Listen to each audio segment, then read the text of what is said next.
Hello friends, स्वागत है आप सभी का आपके अपनी यूट्यूब चैनल स्टडी नंबर 1 में। दोस्तों बहुत बहुत स्वागत है आप सभी का स्टडी नंबर 1 के यूट्यूब चैनल में। तो दोस्तों जैसा कि हमारा यह क्लास हिस्ट्री यानी कि मिडाइवल हिस्ट्री का क्लास चल रहा था, जिसमें कि थोड़ा सा डिले हो गया। तो हमने इसके पहले एक बाबर का वीडियो अपलोड किया था, जिसमें कि बाबर के जीवन के संबंध में जितने भी तथ्य थे उसको हम लोग देखे थे। और आज हम इस वीडियो में देखेंगे कि बाबर से इम्पोर्टेंट कितनी तिथियां थी या कितने सन थे कह सकते हैं, और प्रमुख सुधार क्या थे। और यहाँ पर दिया गया है प्रमुख निर्माण यानी कि बाबर ने क्या क्या निर्माण किए, और बाबर के नवरत्नों में कौन कौन से शामिल थे। तो हम लोग इसके विषय में आज भी पूरा डिस्कस करेंगे विस्तार रूप से। तो बस आप लोग बने रहिएगा वीडियो में। बट वीडियो में चालू करने से पहले बोलूँगा कि आप सभी अभी तक वीडियो को लाइक नहीं किए होंगे, तो फटाफट वीडियो को लाइक कीजिए और चैनल को शेयर करके सब्सक्राइब जरूर करें। तो चलिए दोस्तों चालू करते हैं।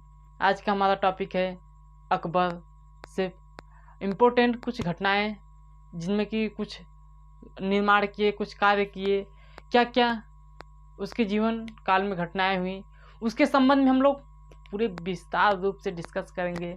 तो बस चलिए, रात के बज चुके हैं 1:30, तो बस आप मेरा साथ दीजिएगा। तो चलिए दोस्तों चालू करते हैं। थोड़ा सा हमको भी प्रॉब्लम हो रही थी, बट कोई दिक्कत नहीं है। अभी करीब 1-1:30 बज चुका होगा, तो चलिए कोई बात नहीं है। देखिए हमारा क्या है आज का पहला हेडिंग, अकबर जीवन संबंधी, उसके विषय में कितना घटनाएं घटी, कितना सन इम्पोर्टेंट है उसको याद करने के लिए, उसी को हम लोग आज इस वीडियो में देखेंगे। तो सबसे पहले चलते हैं प्रमुख वर्ष। इसको हम लोग देखेंगे, प्रमुख वर्ष कौन कौन से वर्ष हैं, किस वर्ष में क्या क्या किए हैं, तो इसके विषय में हम लोग चर्चा कर रहे हैं। तो बस आप लोग वीडियो में बने रहिएगा। देखिए दोस्तों क्या है, सबसे पहले 1542 वह समय था जब बाबर की जन्म होती है। बाबर की जन्म कब होती है? तो 1542 ईस्वी में। कब होती है? यहाँ पर दिया गया है 1542 ईस्वी में। 1542 ईस्वी में बाबर की जन्म होती है, और बाबर के पिता का नाम हुमायूं है।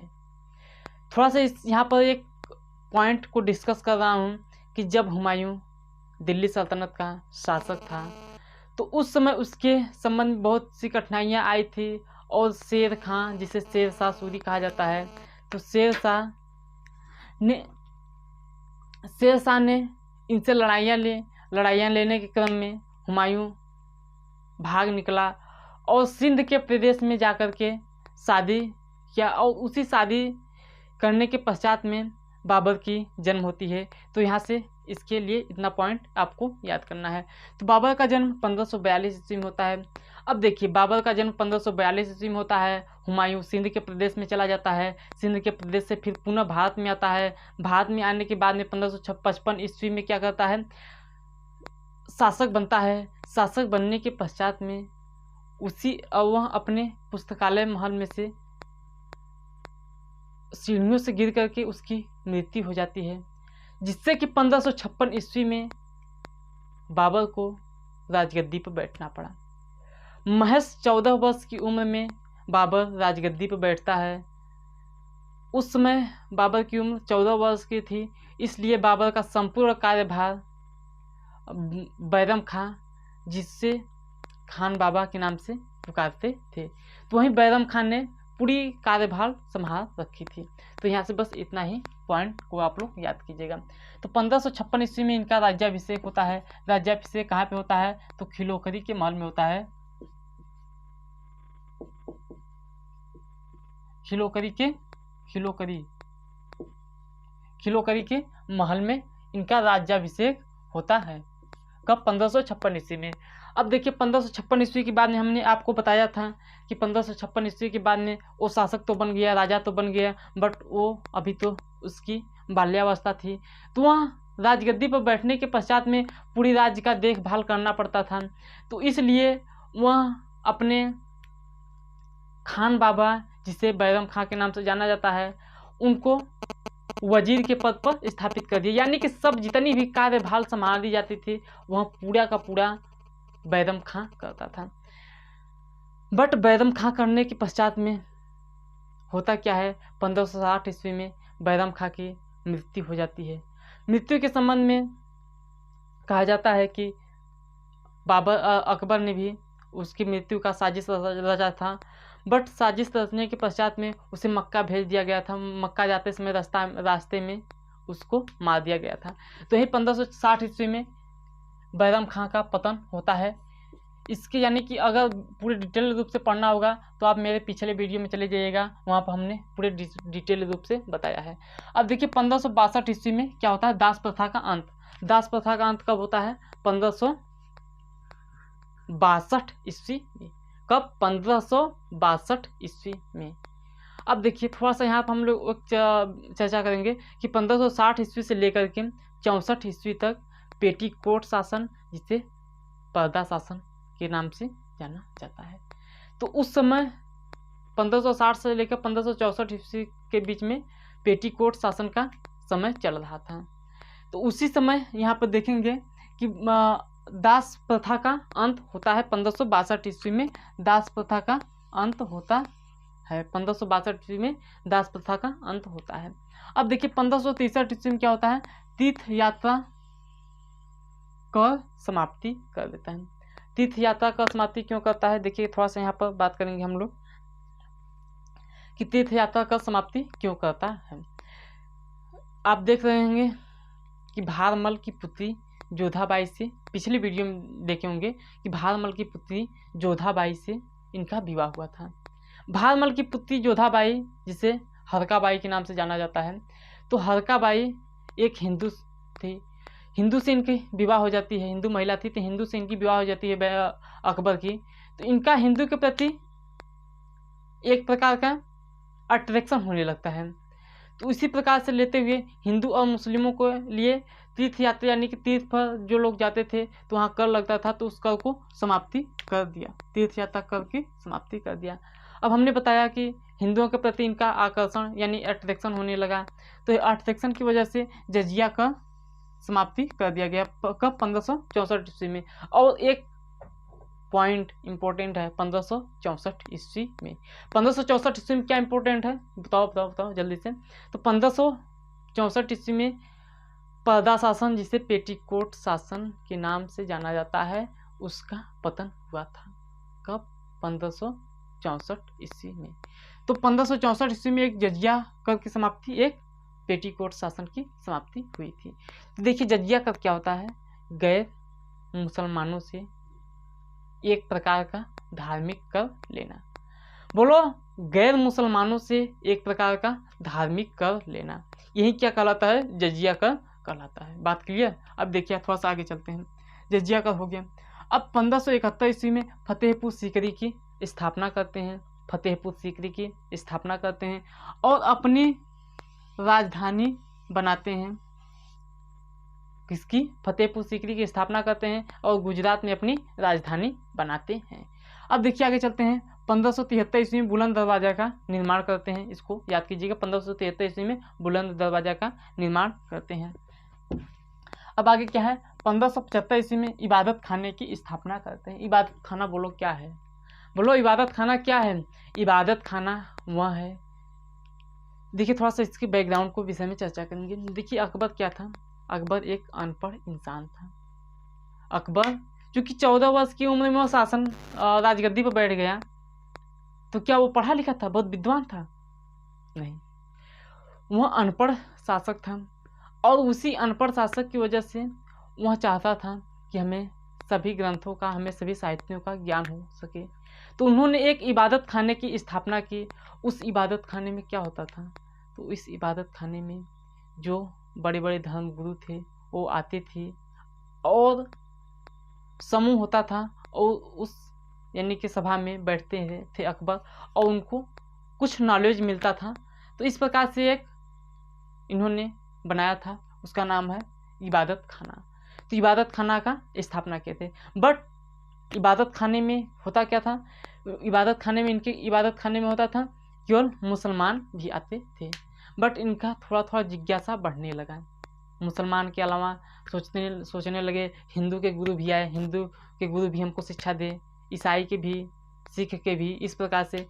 तो अब देखिए क्या है, अगले साल यानी कि 1578 ईस्वी में, 538 यानी 3 साल बाद 1578 ईस्वी में सभी धर्मों के लिए इबादत खाने को खोल देते हैं, यानी कि सभी धर्म के गुरु आकर के सभा बनाए, भाषण दें, हम सुने। इस प्रकार से यहाँ पर याद कीजिएगा। और क्या है, 1582 ईस्वी में दीन ए इलाही की धर्म की स्थापना, इसको याद कीजिएगा 1582 ईस्वी में। 1585 ईस्वी में लाहौर राजधानी परिवर्तन, लाहौर राजधानी परिवर्तन, यानी कि गुजरात के क्षेत्र में क्या था, इनका राजधानी था, बट गुजरात से इन्होंने लाहौर को ट्रांसफ़र कर दिया। तो यहाँ से हम लोग देखेंगे कि लाहौर राजधानी परिवर्तन के संबंध में बस इतना ही। आगे चलिए, अंतिम आक्रमण असीरगढ़ किले में, इनका अंतिम आक्रमण करते हैं, यानी कि 1601 ईस्वी में इनका जो अंतिम आक्रमण होता है, 1601 ईस्वी में अंतिम आक्रमण होता है, और वह अंतिम आक्रमण असीरगढ़ के किले में, असीरगढ़ के किले में आक्रमण होता है। आक्रमण के बाद में इनकी मृत्यु हो जाती है, कब, 1605 ईस्वी में। तो 1605 ईस्वी में अकबर की मृत्यु हो जाती है। अकबर की मृत्यु के संबंध में कहा जाता है कि इनके जो पुत्र थे, पुत्र सोच रहे थे कि पिता की मृत्यु कब हो और हम शासन करने के योग्य हो गए हैं, और पिता की मृत्यु कब हो। तो इस प्रकार से इनको एक टेंशन होने लगी, और जिस कारण से इनकी मृत्यु 1605 ईस्वी में हो जाती है। दोस्तों अब आगे चलते हैं, थोड़ा सा आगे बैकग्राउंड में देखते हैं। अगला क्या है पॉइंट, कि प्रमुख सुधार, यानी कि अकबर जो थे, अकबर क्या थे, अपने साम्राज्य में, अपने राज्य में कुछ सुधार किए। उस सुधार को हम लोग देखेंगे कि क्या इन्होंने सुधार किए। तो देखिए पहला क्या है प्रमुख सुधार में, पहले सर्वप्रथम क्या किए, सैन्य में सुधार किए, यानी कि सैनिक सुधार इन्होंने सर्वप्रथम किए। तो सैनिक सुधार में क्या है, मनसबदारी व्यवस्था। भाई साहब, मनसबदारी व्यवस्था क्या है, तो मनसबदारी व्यवस्था वह व्यवस्था होती है जिसके अंतर्गत सैनिकों को एक निजी वेतन के रूप में रख लिया जाए, जिसे मंथली वेतन के रूप में रख लिया जाए। इसके पहले होता क्या था, थोड़ा सा अभी आगे, इसके पहले एक शासक थे, उन्होंने भी इन्हीं का व्यवस्था को अपनाया था। तो देखिए इसके पहले शासक में सैनिकों में होता क्या था कि कहीं युद्ध लड़ने जाना होता था, युद्ध के समय तो सिपाहियों को खरीद लिया जाता था कि हमको 2 दिन के लिए सिपाही चाहिए, उसके लिए जितना पैसा चाहिएगा हम दे देंगे। तो उस सिपाहियों में होता क्या था कि वो सिपाही उतना कुशल नहीं होंगे, जैसे कि इस समय भारत में जो क्या है, सैनिक हैं, आर्मी, जैसे आर्मी फोर्स हो गया, इस प्रकार से। तो अब आर्मी के लिए जब युद्ध छिड़े तो भारत सरकार क्या करे कि 1000-2000 लोगों को इकट्ठा कर ले, गांव के लोगों को, और ले जाकर सीमा पर रख दे। तो क्या होगा, सभी सैनिक हमारे हार जाएंगे, यानी कि वीरगति को प्राप्त कर लेंगे। बट भारत सरकार ने क्या किया कि कुछ सैनिकों को चुने और उनकी कुशल यानी कि योग्यता के अनुसार उनको सैनिक पर रखा, जिससे कि वह पारंगत होकर के ट्रेनिंग दे करके सैनिक लड़ने के लिए गए।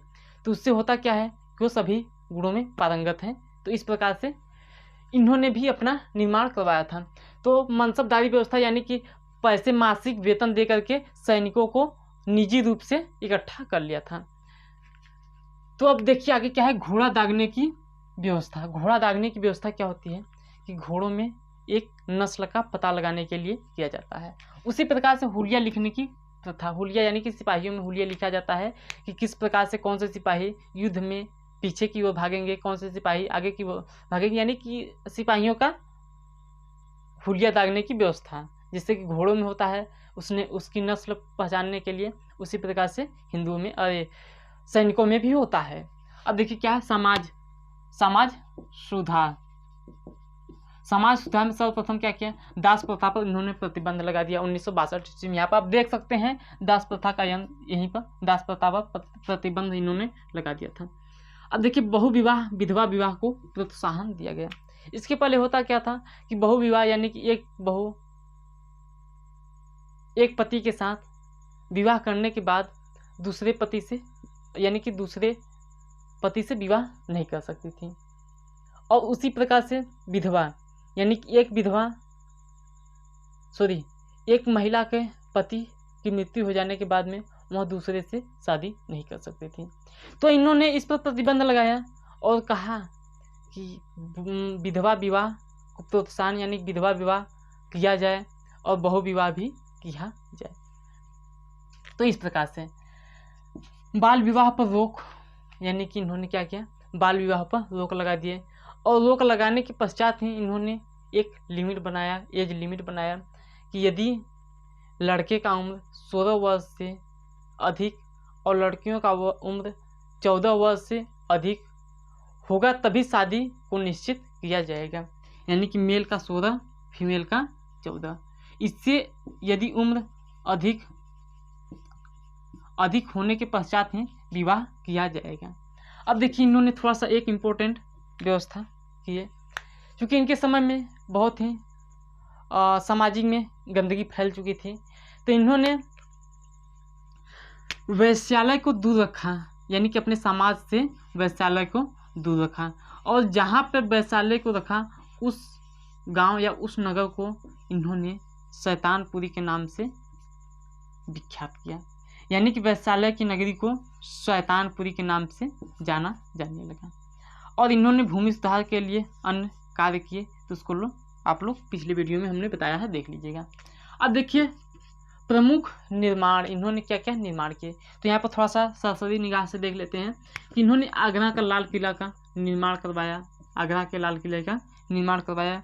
और क्या है, दिल्ली का भी लाल किला का निर्माण करवाया शाहजहां के द्वारा। और फिर देखिए आगे क्या है, इलाहाबाद का किला का इन्होंने निर्माण करवाया, लाहौर के किला का निर्माण करवाया और फतेहपुर सीकरी के किले का निर्माण करवाया। इसके अलावा पंचमहल यानी कि 5 वृक्षों के नीचे पंचमहल का भी इन्होंने निर्माण करवाया। और जोधबाई का महल यानी कि इनका जो पत्नी जोधबाई, जो कि भारमल की पुत्री हरकाबाई, जिसे जोधबाई के नाम से जाना जाता है, उन्हीं के यादों में इन्होंने जोधबाई का महल के नाम से एक महल बनवाया। और बुलंद दरवाजा का भी इन्होंने निर्माण करवाया। और दिल्ली में हुमायूं का मकबरा का भी इन्होंने निर्माण करवाया। अब थोड़ा सा आगे चलते हैं। आगे हमारा क्या है, नवरत्न। नवरत्न क्या, नवरत्न यानी कि इनके दरबार में नवरत्न शामिल थे। नवरत्न बेसिकली 9 कवियों का समूह है, उसे ही नवरत्न कहा जाता है। तो चलिए दोस्तों थोड़ा सा आगे हम लोग डिस्कस करते हैं। नवरत्न में सबसे पहले आते हैं नाम बीरबल का। बीरबल नवरत्नों में शामिल थे। देखते हैं थोड़ा जो इम्पोर्टेंट है उसको लिखे हैं, और जो इम्पोर्टेंट थोड़ा सा कम इम्पोर्टेंट है उसको नहीं लिखे हैं। यानी कि उसको आप लोग यदि देखना होगा तो आप बुक से देख सकते हैं। देखिए क्या है, बीरबल का नाम क्या था, प्रारंभिक नाम महेश दत्त था। और इन्होंने कविराज की उपाधि ग्रहण की थी। किन्होंने, बीरबल ने। अब देखिए यहाँ पर आगे क्या है, दीन ए इलाही अपनाने वाला एकमात्र हिंदू जो कि नवरत्नों में से एक था, उनका नाम बीरबल। इन्होंने दीन ए इलाही अपनाने वाला एकमात्र हिंदू है। कहा जाता है कि दीन ए इलाही बेसिकली मुसलमान ही अपनाते थे, बट इन्होंने दीन ए इलाही को अपना करके एक इतिहास रच दिया। तो यहाँ से हम देखेंगे दीन ए इलाही एकमात्र अपनाने वाला एकमात्र हिंदू। अब देखिए क्या है, यूसुफ जई कबीले में लड़ते समय इनकी मृत्यु हो जाए। इनकी मृत्यु के संबंध में कहा जाता है कि यूसुफ जई कबीले में लड़ते समय इनकी मृत्यु हो गई। अब थोड़ा सा आगे है, दूसरे नंबर पर है तानसेन। तानसेन का आप नाम जानते होंगे। इनका प्रारंभिक नाम क्या है, रामनतु पांडे। क्या है, रामनतु पांडे। और इनके गुरु क्या थे? गुरु का नाम हरिदास, आप लोग जानते होंगे, हरिदास रविदास जो थे वही हरिदास। गाने की वजह से कंठा भरण वासी विलास की उपाधि ग्रहण की, यानी कि इनकी गाने में जो प्रसिद्धि थी उसी प्रसिद्धि की वजह से इनका उपाधि कंठा भरण वासी विलास, कंठा भरण वासी विलास की उपाधि इन्होंने ग्रहण की। अब देखिए आगे क्या है। अब्दुल रहीम खान खाना, अब्दुल रहीम खान खाना वही बैरम खां के पुत्र हैं भाई साहब। तो इनका पहले नाम बता देते हैं कि इनकी उपाधि जो खान खाना है, खान खाना की उपाधि कैसे? इनके पिता एक बार साम्राज्य विस्तार के लिए गए थे और साम्राज्य विस्तार में सफल हो गए, यानी कि लड़कर वापस आ गए, जीत हासिल कर दी।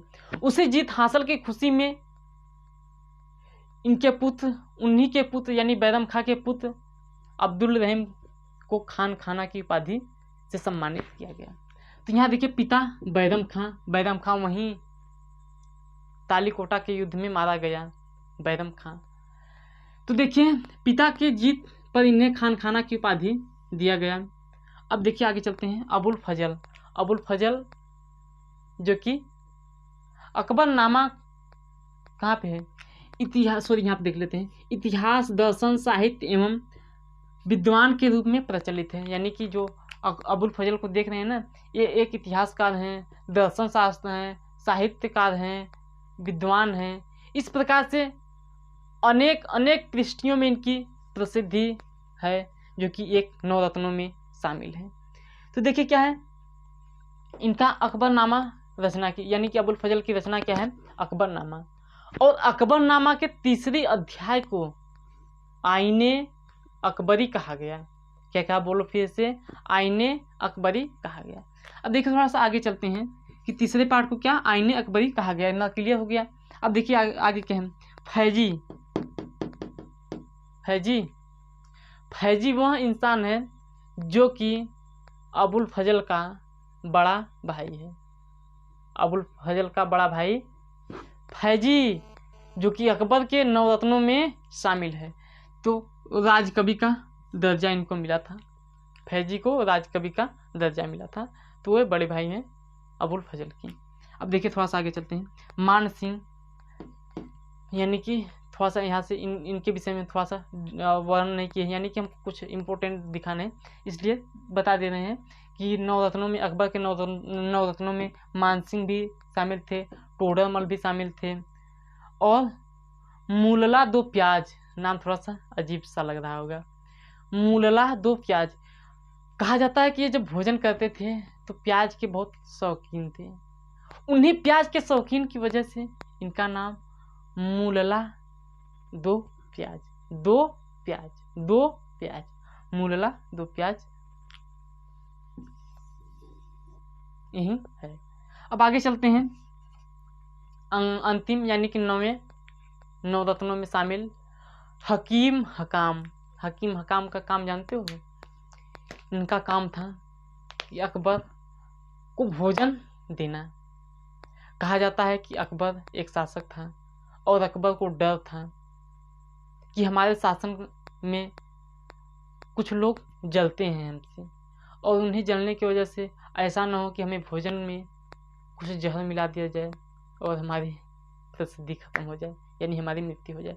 तो इसी प्रकार से हकीम हकाम से इनकी बहुत अधिक विश्वास था।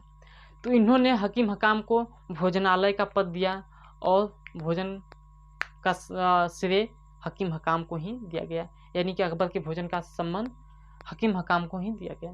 तो यहाँ देखिए ये अकबर के विश्वासी थे और भोजनालय इनको दिया गया भोजन के लिए। तो दोस्तों ये था हमारा आज का पूरा टोटल बाबर से संबंधित इम्पोर्टेंट तथ्य। बट आपको वीडियो कैसा लगा? वीडियो अच्छा लगा, बुरा लगा? कुछ तो लगा होगा ना भाई साहब। वीडियो आपको अच्छा लगा, वीडियो यदि अच्छा लगा तो वीडियो को लाइक कर दीजिएगा, चैनल को सब्सक्राइब तो कर ही लिए होंगे, बट वीडियो को शेयर कर दीजिएगा।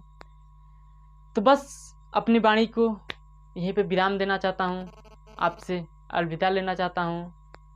Thank you, all the best, धन्यवाद।